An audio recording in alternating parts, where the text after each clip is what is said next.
Dooku was reluctant to share the identity of his master, as he had seen what had happened to Maul when he showed any signs of betrayal, but he tried to provide subtle hints. Qui-Gon had already suspected some of the traitors within the Senate, but Dooku's clues pointed directly to the top and the Supreme Chancellor. The more Qui-Gon thought about the latest bills, the more it made sense to him that Palpatine was the prime suspect, and with a look of acknowledgement to Dooku, he realised the scale of the problem.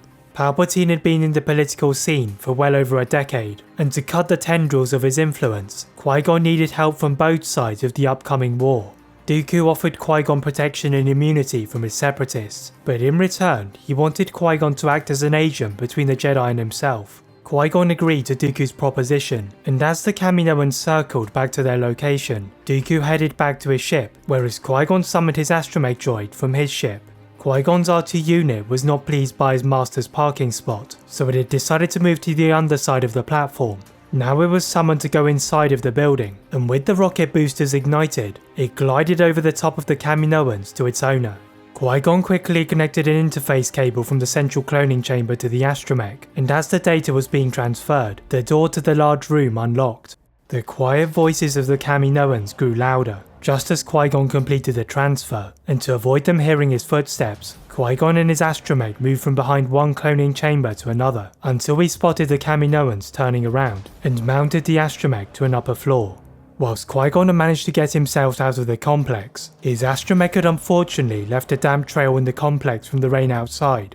After Qui-Gon entered his ship and left the planet, the Kaminoan chief medical scientist Nala Se slipped on the offending trail of water, and when she stood up, she raised the alarms for the whole facility. Such stains were utterly unacceptable in the pristine laboratory, and the perimeter of the complex was secured, but they would find no sign of any intruders. Once Qui-Gon left Kamino armed with this new information, he immediately returned to Coruscant, and he was determined to prevent as many casualties as he could. Instead of the entire Jedi Council, Qui-Gon met only Yoda and Mace Windu in the Grand Master's quarters, so they could examine the data. If the Jedi were not surprised by Qui-Gon's first wave of information, they were aghast at the findings from Kamino. The thought of an entire army built under their nose, to then be used against them, was disturbing, but even worse was the news of Palpatine's deception. Windu was eager to mount a forceful arrest, but Qui-Gon was concerned about the backlash that they would receive, and any potential backup plan Palpatine had up his sleeve. With the Jedi still under the Senate's control, war seemed unavoidable, but Yoda and Windu vowed to have an army that they could control. When the clone army was given to them, the Jedi planned to implement compulsory medical procedures to remove their chips, but in the meantime, they reorganized their order to gear for battle, and to prepare to defend their galaxy-wide outposts. Qui-Gon now left the temple, and continued to monitor the movements of Palpatine, but mainly other senators who were participating in the corruption. Though Palpatine had exploited this corruption, both to further his own goals and to look like a saviour, senators such as Ormfree Tar were heavy contributors much before Palpatine entered politics. Nobody had managed to obtain any incriminating evidence against these senators, despite much of the evidence being in plain sight, but Qui-Gon aimed to expose everyone. As Dooku and the Jedi quietly manipulated an opening battle, Qui-Gon made trips from Coruscant to planets with corrupt leaders, and encouraged any rebel groups to step forward. The rise in rebellious activity, from protests to tactical strikes at government locations, was soon the talk of the Senate. Though Qui-Gon had intended for the rebel activity to stir mistrust in the corrupt politicians, he inadvertently justified the Military Creation Act, and Palpatine had gotten the war he desired. Behind the back of Palpatine, Dooku and Qui-Gon secretly agreed that the clones should show their competence, and the first few battles should fall in favour of the Republic. The first of these battles was on Ryloth, but what the former Jedi and Padawan pairing hadn't counted on was Anakin and Maul. The two assassins had grown distant from Dooku since Geonosis, and now they harboured their own ambitions of power. Sidious was the one to deploy them to Ryloth and to oversee the battle, but when they looked at a simulation of potential outcomes, it was a clear mismatch in favour of the Republic. Maul in particular was extremely suspicious, and the Zabrak thought that this was some kind of test from Sidious. The assassins relished any kind of challenge, and especially ones that caused the loss of enemy life, so they soon joined the battle. Cham Syndulla and his resistance were not a priority, and neither were the conflicting separatist motives behind the attack. Their focus was solely directed towards the Republic army. The two combatants descended from the blockade and surged down towards the clone troopers, and though they knew little of these Republic soldiers in combat, the clones would soon know them. Anakin and Maul were not privy to Dooku's plans regarding the clone army, but from what they did know, they were well coordinated and loyal to the Republic. The two Force users did not care for any of this, and showed off their own coordination from years of brutal training as they scythed through the Republic army. The Separatist tactical droid was confused by the strategy, and even its analysis programming was scrambling for solutions. The droids merely followed Anakin and Maul, and with some opting to attack Sinjula's resistance, the general was swiftly forced into retreat. As the balance of the battle tipped in favour of the Separatists, the tactical droid was asked to give a status report to Count Dooku. When Dooku heard of the intervention of Anakin and Maul, he was in two minds, both furious that they had ruined the clone victory, but also curious as to their motives. The cracks between their alliance were opening, and it seemed that Sidious was trying to use this to his advantage, but how could Dooku turn the situation in his favour? He appeared to be trapped by Sidious, but one of his outlets was Qui-Gon. The initial results of Qui-Gon's Senate's stirring activity were not good, but after the loss for the Republic on Ryloth, there were questions being asked of the Senate's military policies. The engagement of war and the creation of an army was seen as unavoidable, but now senators and people were having doubts. A decade forward from a survival on Naboo, Senator Amidala continued to be a thorn in the side of the Sith, and now the senators were looking towards her for a peaceful solution. Qui-Gon had kept an eye on the remarkable senator after her heroics on Naboo, and after the passing of the Emergency Powers Act, he wanted her opinions on Palpatine. Amidala told him of the views of herself and several of her closest senators, and though they trusted Palpatine, they didn't think anyone should have such extensive power. Qui-Gon agreed, with Palpatine now blocking off the vote of no confidence that had removed Valorum, and he advised her to be prepared to become Supreme Chancellor if the opportunity were to arise.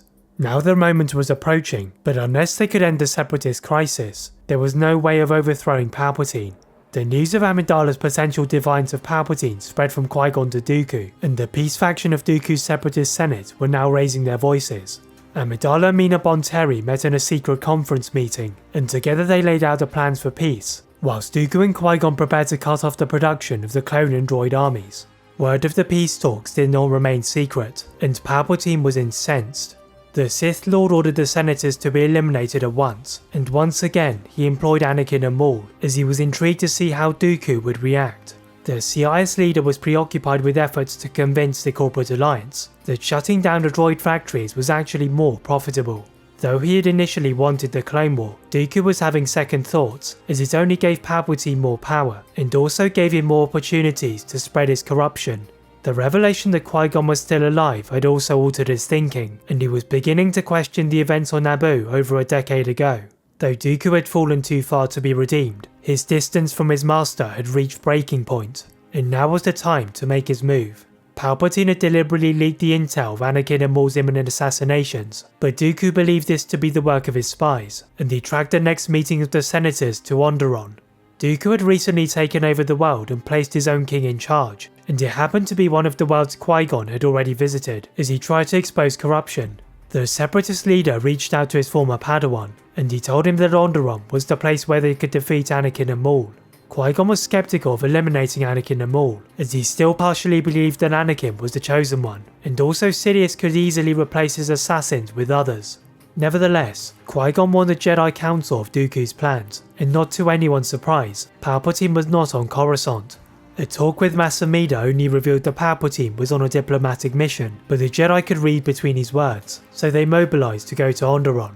Qui-Gon made his own way to the Separatist planet, and kept track of Senator Amidala, whilst Dooku had already monitored Senator Bonteri, and they placed a trap around the Unified Temple. Dooku used his control over King Sanjay Rash to draw him out of the castle, and at the footsteps he waited for Anakin and Maul. The appearance of the unpopular king drew the attention of the Onderonians, and as the crowd gathered at the temple footsteps, Maul's scimitar dropped from the clouds. The protest soon turned to hushed whispers, and once the ship landed, most of the crowd was scattering away from the temple complex. Anakin and Maul emerged to face the king, but in contrast to the warm reception he had been expecting, he was met by cold glares. The assassins declared their authority, and the confidence of King Rash evaporated as he guided them inside the temple with the help of his guards.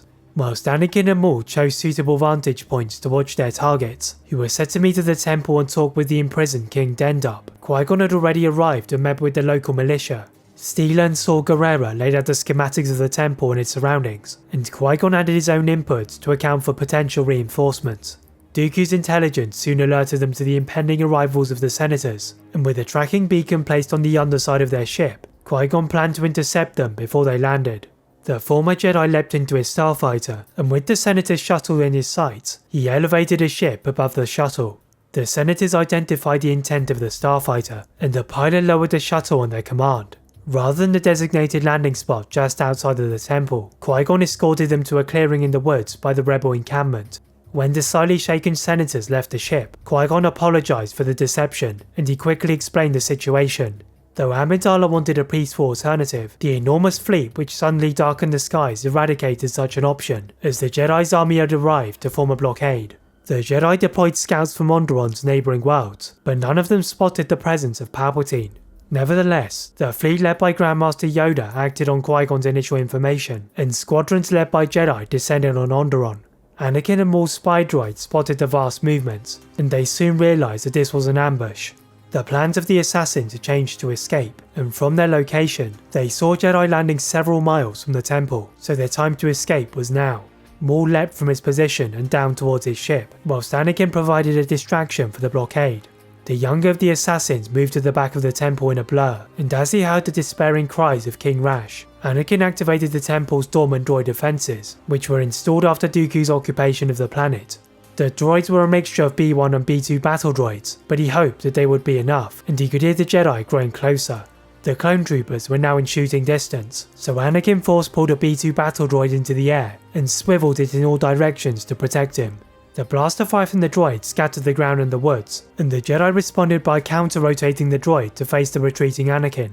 The assassin jumped to the temple and then to Maul's ship, but their brief moment of relief was shut down by more starfighters from above. Though Maul and his ship were designed for such situations, the Saesee Tin-led attack from the skies put the Zabrak on the defensive, and soon he was overwhelmed. In an act of desperation, Maul tried to activate the cloaking device, but after several moments of invisibility, the ship shimmered back into view. Nevertheless, the brief disappearance did at least allow for Maul to guide the ship into the trees, and he and Anakin leapt out before it crashed. The smoke from the landing rose to the skies like a beacon, and the Jedi swarmed to its location, both from the air and by foot. The assassins were forced to move on foot thanks to their crash, and the Jedi used the information from the militia to close off all escape routes. Even though Anakin and Maul moved as fast as they could, they were fighting a losing battle unless something drastic changed. Anakin spotted a crate of droid poppers that the Republic had left behind, and lifted them into the air, then blasted them in a wide radius. As the grenades spread across the area, anything they touched was put out of commission, and the low-flying starfighters dropped from the sky. The former slaves' improvised attack gave them time to move away from some of the chasing Jedi, but now they were on land speeders far quicker than they could move. General Windu was at the head of the queue, and the Master of the Order locked his focus onto the elusive darkside users by weaving through the trees, before he then reached for his lightsaber. A flash of purple arced through into the forest and scythed the trees, and Anakin and Maul were forced to deploy their own lightsabers to cut through the falling obstacles, so Windu ordered the clones to move ahead of him. As they approached the small clearing, Windu saw his moment, and leapt off of the speeder to tackle Anakin and Maul to the ground, so they were left with no choice but to duel. Anakin was the first to surge towards Windu, and the Jedi Master could see Anakin was overly eager to impress, so his form had become sloppy. The younger duelist quickly lost his lower right arm, and Windu pushed him into the closest tree trunk, so it was Maul's turn to face the Jedi. The Zabrak had a quick look of disgust at his unconscious student, then igniting his double-bladed lightsaber, his feet brushed the ground in anticipation, and Windu could feel the hate from him. Maul made the first move with an acrobatic twirl, and Windu utilised his modified Form 7 to delve into a flurry of moves. The Zabrak had not faced such an opponent before, and as his anger began to increase, Windu's attacks were matching and feeding off of it, which forced the Zabrak to think again. Unfortunately for Maul, the brief battle had allowed for the other Jedi to catch up, and the assassins were surrounded. Before they could think of another escape, a flurry of stun blasts from the clone troopers placed them firmly in the hands of the Republic and the Jedi. Though not part of the original mission, the Jedi also took the chance to overthrow King Rash and reinstate King Dendar, much to the delight of most of the Onderonians. After they concluded their business with the militia, the Jedi transferred the assassins to the Jedi Temple's secure cells, whilst also beginning the search for Palpatine. The so-called diplomatic mission, according to Mas Amedda, was stirring the Senate, because they now felt like the Chancellor was abandoning them without any prior warning, but he was closer than they had thought. The Sith Lord anticipated the Jedi's mass movements after he dispatched Anakin and Maul, and the absence of the Jedi from Coruscant now gave him a chance to infiltrate the Jedi Temple. Not only was Sidious searching for knowledge such as holocrons, their recent actions made him suspicious, and it was as if they had a spy. The Sith employed Cad Bane for this mission, as he knew the Duros bounty hunter would stay silent for the right price, and he was still unwilling to risk exposure. The decision to employ Bane turned out to be a wise one, as there was still a substantial amount of Jedi, and Shakti happened to be meditating in the temple. The schematics that Sidious had provided Bane was slightly out of date, and before the departure from the temple, the Jedi tightened their defences.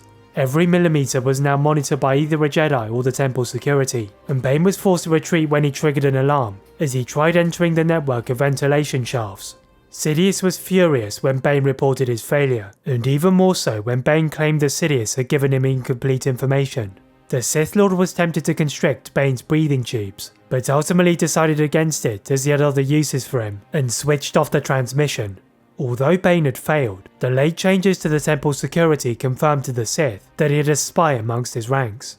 Sidious paced about his lair, which was located in an abandoned building, but as he made a list of potential traitors, he sensed his presence was needed elsewhere. The Sith moved out of his lair, and then silently to the populated Federal District, where he saw the Jedi returning to the staging area. The fury of Bane's failure was still simmering, but as the Jedi unloaded their cargo, he saw Anakin and Maul dragged out, and his anger was like an inferno. Sidious watched the captured assassins like a predator, and he thought they would mostly be taken to the Jedi Temple's holding cells, but the more pressing issue was the traitorous Dooku. The Sith Lord had grown suspicious of his apprentice in recent times, but the events on Onderon only confirmed his betrayal, and he had to be eliminated at once. Sidious thought Dooku held too much power and knowledge, which could compromise the Sith grand plan, but his first job was to reduce Dooku's political power and feared reputation. While Sidious was trying to destroy Dooku, the recently sacked apprentice was aware that Sidious was on his tail, and his allegiances were now defined. Dooku had to act swiftly before Sidious caught up, and whilst he was still in charge of the separatist war effort, he could end the war. With Sidious away from Coruscant, Dooku decided to provide a message for the Republic Senate, which was temporarily chaired by Mas Amedda, and he offered an end to the war. The Separatists thought that this was a trick, and accused the Republic of manipulating Dooku's hologram, but when he referred to Amidala and Bonteri's conference, it was evident that this was the real Dooku. The Senate was increasingly stunned by Dooku's speech, and now the Separatists felt the weight of his betrayal, so desperately exclaimed that Dooku was being held hostage. Their protest fell upon the deaf ears of the other senators, and now the murmurs turned to the subject of the missing Palpatine. Dooku's hologram had already faded away, as he thought that revealing Palpatine as a Sith would only paint him as delusional, and the senators demanded from Mas Amedda to chair a discussion for a peace treaty. The Chagrian called for order, but internally he was conflicted by his allegiance to Palpatine, and he had to contact the Chancellor as soon as possible. Above the Chagrian, Yoda and Mace Windu overlooked proceedings from a balcony, and they could sense the conflict within Mas Amedda. The two most senior ranked Jedi nodded to each other, then moved to the level of the exit doors, and sure enough, Amedda called for a break before the senators discussed terms for the treaty. The Chagrian walked considerably faster than usual, and he barged through the corridors, but the Jedi were now watching every step. As Amedda entered into his small suite, the Jedi mind-tricked the guards outside, then spotted the Chagrian trying to contact Palpatine. Though the Chancellor was nowhere to be found, Amedda proved that he was working in the interests of Palpatine, which was far beyond his role and supposed impartiality as the Senate's vice chair. The senior Jedi quickly ordered for Plo Koon and Adi Gallia, who were two of the most senior Jedi on Coruscant, to detain Amedda, whilst they helped to organise the treaty. Yoda and Mace Windu rounded up the scattered senators, but with no time to nominate and vote for another vice chair, the two Jedi left with little choice but to take a Senate protocol droid. The droid was filled to the brim with information on senatorial procedures, but it had little experience of moderating sessions, so there was little choice but for the Jedi to step in. The word had spread throughout the Senate of Amedda's arrest, but they were not prepared for the appearance of the Jedi in his place. The booming voice of Windu silenced the room, whilst the Separatists accused the Jedi of exceeding their authority, but the drive for a treaty drowned out these cries. The terms discussed by Amidala and Bonteri served as a baseline for the treaty, but the conflicting interests of the different factions threatened to delay the process. The Jedi were growing concerned about this lack of progress, and returned to the temple to consult the other council members. Qui-Gon was also present in hologram form, and he suggested that the two sides should first agree to lay down their weapons, before agreeing to some of the finer financial and territorial terms. The Jedi continued exchanging ideas through the evening, and the following day, Yoda and Mace Windu hoped to make significant progress. Qui-Gon had arranged for his old master to speak in front of the Senate, but with neither the Chancellor nor the Vice Chair here to represent the Republic, the Jedi were once again forced to be the voice. Thousands of senators were shouting over each other and wanted to contribute, so the process was streamlined by a series of votes, but there were many factions stalling for time, and waiting for Palpatine's return. Yoda and Mace Windu realised that they were out of their depth, and decided to leave the senators to squabble over each other, whilst they performed their actual roles as peacekeepers, and hunted for Palpatine. Qui-Gon was already on the search, and he was frequently in contact with Dooku, as the Serenian knew Sidious was after him. Dooku and Qui-Gon hatched a plan to trap the Sith Lord, and it involved the remainder of the Separatist fleet that was set for deactivation. Instead of transmitting a signal to shut down the army, they turned the fleet into a large detonator with a droid control ship at its heart. A series of traps was also placed on the Hydean Way, and Dooku tried to play to the ego of his old master, as he placed a series of tempting Sith artifacts, which he thought could be added to his vast collection. The Jedi were now alerted to the location of the staged trap, but they still kept an eye on Palpatine and his executive shuttle. As Palpatine drew closer to the coordinates of the trap, Dooku was suspicious of the ease which Sidious was falling for his lures, and his instincts were soon proven to be brutally accurate. The Jedi which were in pursuit of Palpatine amounted to double to that of the Onderon mission, and like Dooku, they were taking the last active fleet before they were deactivated as part of the treaty. The Venator-class Star Destroyers were said to arrive at Dooku's trap within a day, but as they were gearing for battle, they received a worrying transmission from Coruscant. The Jedi Battle Master Sin Dralik was on the other end, and his hologram could be seen desperately running with a lightsaber in his hand as he tried to save the temple. Through his breaths of desperation, Dralik told the Jedi that they were walking into a trap, so they quickly searched for Qui-Gon and Dooku. The former Master and Padawan scrambled to their starfighters to verify Dralik's information, and they dispatched a squadron of droid tri-fighters ahead of them. The tri-fighters swarmed around Palpatine's ship and were almost escorting it before they then fired. The shuttle exploded after contact with the cannon fire, and Dooku and Qui-Gon were fortunate to have been outside the radius of the blast. The vibrant colour of the explosion showed that the ship had been loaded with Rhydonium, and Sidious had reversed the trap in his favour. Qui-Gon, Dooku and the Jedi were rapidly turning their ships towards Coruscant, and the Jedi's occasional correspondence with the temple was their only source of hope, but this was cut off halfway through the journey, as the Jedi's worst fears had been realised. Sidious had initially spent several days tailing Dooku, but he soon detected the trap set up for him, so he turned his ship into a trap of his own. The Sith Lord then returned to Coruscant, only to now discover that the Senate was working behind his back to end his reign. Dooku had evidently used his political power before Sidious could destroy it, so now he resorted to ruling through fear. With his lightsabers up his sleeves, Sidious marched into the temple and the massacre began. Sidious moved at a speed that was unmatched by any Jedi present, and he obliterated the unprepared Jedi as he worked his way to the cell blocks. There Sidious freed Anakin and Maul by obliterating the guards, and he ordered them to cause chaos, whilst he executed Order 66 and returned to the Senate building. The Jedi of the Temple managed to delay the massacre up to this point, and when Palpatine executed Order 66, the highest ranked Jedi Shaak Ti sent one final report to other council members. Thanks to the efforts of Qui-Gon, the Jedi had removed the chips from the clones, and now the Jedi ordered them to hunt down Palpatine. Clone Commander Rappo positioned the clones at strategic points of elevation, and the smooth and brief journey from the temple for Palpatine was quickly turned into chaos. The Sith Lord managed to sense the clone's betrayal, but rather than targeting him, the clones dismantled the infrastructure around him, and he soon dropped to the ground. The Cloak of the Sith was quickly thrown to one side, and now he ordered for his most loyal guards to create a diversion. The local civilians could see the anger in the Sith Lord, and they made quick retreats into the closest buildings, until they saw several ships above them. The Jedi had finally returned from their chase of Palpatine's diversion, and Windu and Yoda led the enclosure of Sidious. As the Sith Lord's eyes scanned his surroundings, he let out a feral growl, and then moved at the Jedi at blinding speed. The most senior Jedi were joined by Plo Koon, whilst others either travelled to the temple to fight Anakin and Maul, or were helping to save civilians caught up in the battle. Two of those were Qui-Gon and Dooku, and the two former Jedi Masters coordinated the surviving Jedi in the temple with reinforcements that had just arrived. Anakin and Maul were trapped like they had been on Onderon, but rather than capture them, Dooku deemed them too dangerous to live.